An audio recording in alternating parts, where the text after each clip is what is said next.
Greetings, my beautiful lovelies, it's Emmy. Welcome back. Today's video is sponsored by Wix, the website builder that allows anyone to build themselves a stunning custom website. So go ahead and get started by clicking the link down below and joining the over 150 million people around the world using Wix. Big thanks to Wix for sponsoring this video and allowing me to make better content for you guys. And today I'm going to be fulfilling or finishing a project I started 3 months ago. Actually, over 3 months ago.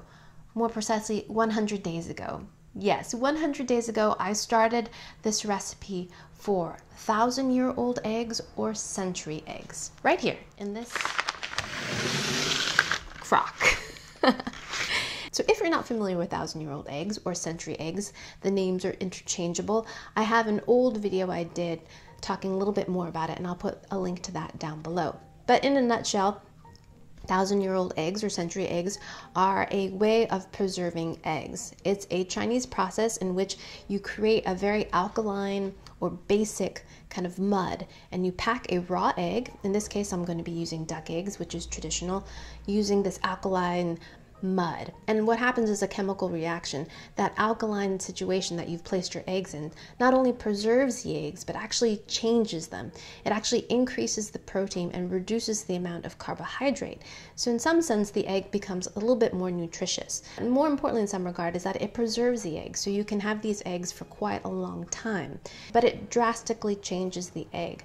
The egg white no longer is clear or white when cooked. It becomes this beautiful kind of tea-colored gel, and sometimes it has a snowflake pattern on the outside, and the yolk changes dramatically as well. It becomes sulfurous green, it can be kind of jellied, and it has a very strong kind of pungent ammonia-like smell and flavor. And it doesn't sound attractive, I know, and certainly it is something to get used to.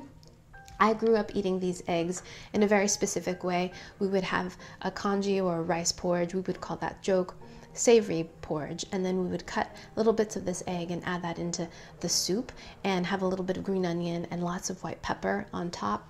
Delicious breakfast, lunch, dinner. I love it in any sort of way. You may have heard about this in some challenges where people actually eat the 1,000-year-old egg entirely whole and repeatedly, and that is just not the way to do it, and it's a surefire way to make yourself vomit. And that's not what we want to do here, because this is food and we should respect it and eat it in the way the culture has eaten it for many, many, many years. Now, I don't really know how old this process is, but it seems very ancient, and the process these days is actually quite similar. Rather than packing the individual eggs in alkaline mud, the eggs are put in alkaline solution. I think the process is sped up that way, and you can do much larger amounts that way. But I found this recipe for doing this process in English on the Silk Road Gourmet.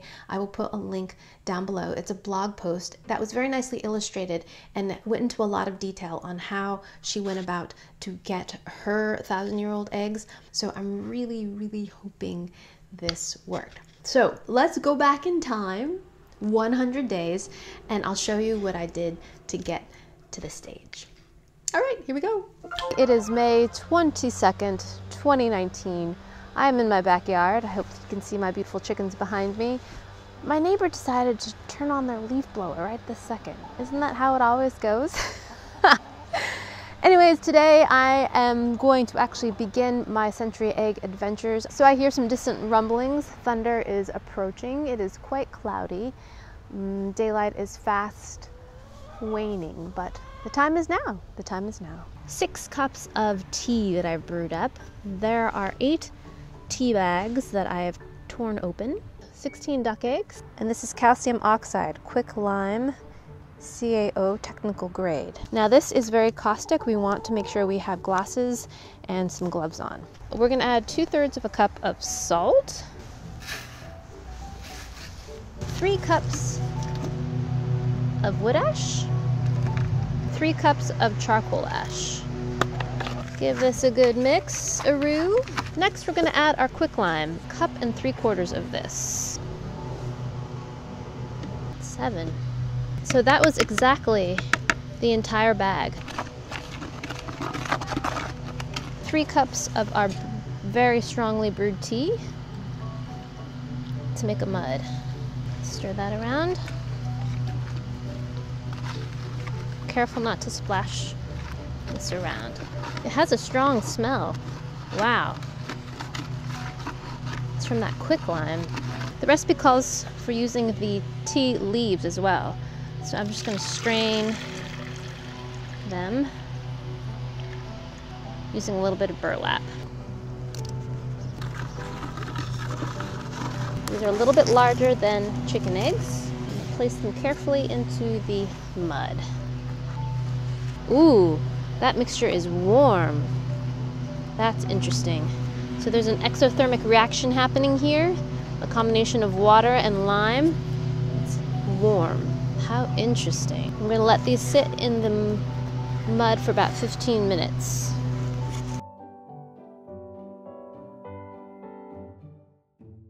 So now we're going to take the eggs out of this mud solution. They've been sitting here for about 15 minutes. Now we're going to coat them in the rice chaff.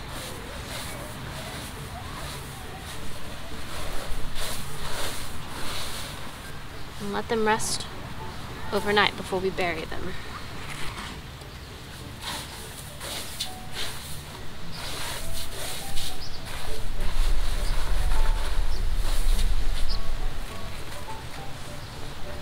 Alrighty, so that's what the eggs look like. So now we're going to let these dry for 24 hours and then we're going to come back and bury them in some soil. Alright, see you tomorrow. Alrighty, my lovelies, I am back.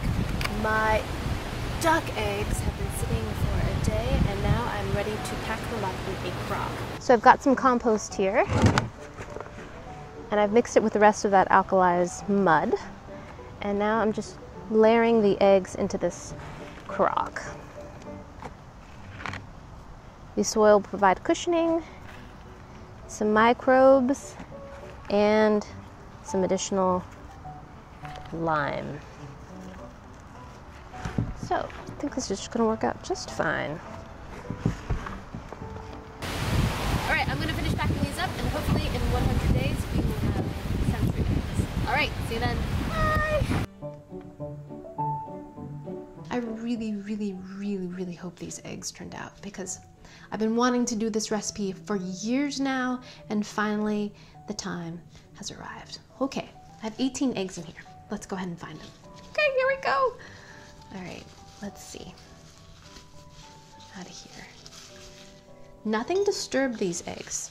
No critters touch this. Nothing at all. It smells a little bit funky. It smells like mud. Oh man, I really hope these eggs turned out. Okay, found our first egg. Oh my gosh! It's like treasure hunting. Okay, look, there it is. Gnarly, right? So I remember when I was a kid, my dad used to buy these 1,000-year-old eggs, still coated in the rice hulls, and use a spoon to scrape it all off. These days you can find them already cleaned in plastic containers, but back when I was a kid, you could still get them wrapped in rice. So there's one egg. Oh my gosh, I'm gonna put it right here. I'm getting another one out. Oh, it's wet in here. This is gnarly. Okay, here's another one. This is so crazy.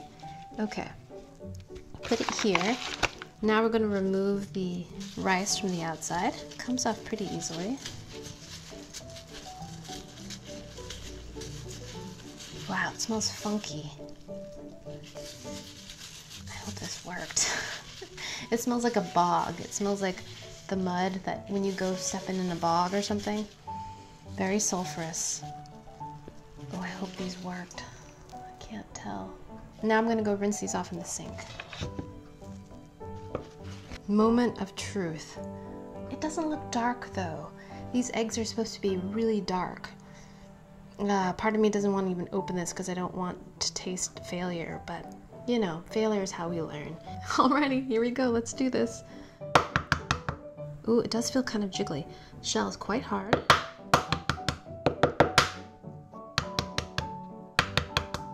Let's hope this worked. Oh, that doesn't look too promising. It's not supposed to be white. Ooh, did you see that? No. No. Oh man. That didn't work out at all. Look at that.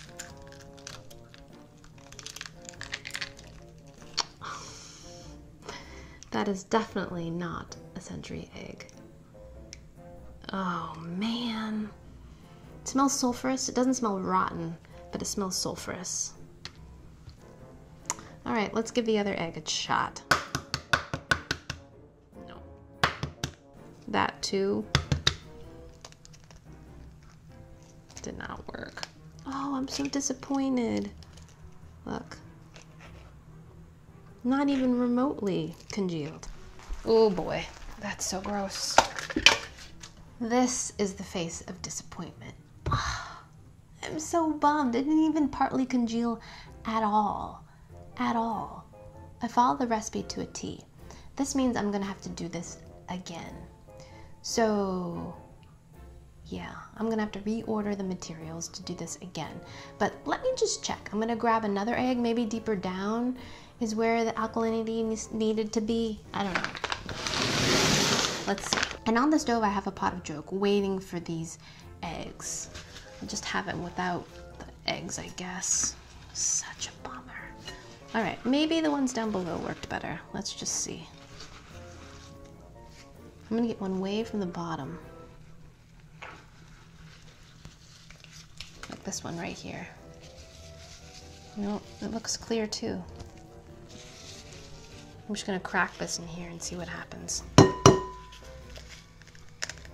Nope, nothing.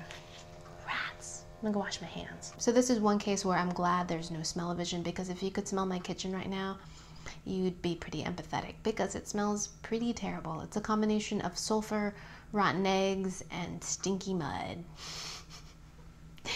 And I have to say, I'm super disappointed that these eggs did not turn out how I had hoped. I've been thinking about this for a long time. Even before I found this recipe, I said, how do they make these eggs? But I'm not gonna let this go. I'm gonna research other recipes, other means. Maybe I'll have a couple different batches going on. It will take at least another 100 days, so stay tuned. Look for an update to this video. And yeah, I wanted that egg so badly. At least I have my joke. This is just rice porridge that's made with chicken broth and rice. You can use raw rice, you can use old rice. It's actually a great way to use up old rice. I actually have a recipe for this. I'll put the link in the description. Lots of green onions. These are from my garden. Look how crazy huge these are. I'm gonna add a little bit of white. Oh, that's a lot. That's okay. This is my consolation prize. Itadakimasu.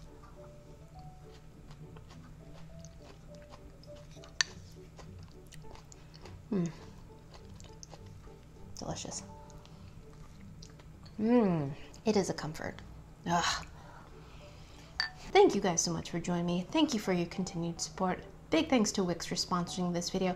I love Wix so much because you can customize your own website. If you need a gallery for all of your artwork, for your images, if you're a photographer, if you're a restaurant owner, you can post your menus, or you can also create a custom storefront to sell your merchandise. I love the flexibility and versatility. So web hosting is fast and secure, and I love the fact that if I ever run into any kind of trouble, I can just contact the support team 24 hours a day, 7 days a week. There's an actual person to help me. I love that. I use Wix to design my own website, and it was a pleasure to use, very intuitive. I just dragged and dropped, and there are over 500 different templates that were designed by designers. Thank you, designers. So get started and join the over 150 million people around the world using Wix by clicking the link down below. Big thanks again to Wix for sponsoring my channel. It allows me to make better content for you guys. Thank you guys so much for joining me. I hope you guys enjoyed that one. I hope you guys learned something. Please share this video with your friends. Follow me on social media. Like this video, subscribe, and I shall see you in the next one. Toodaloo. Take care. Bye!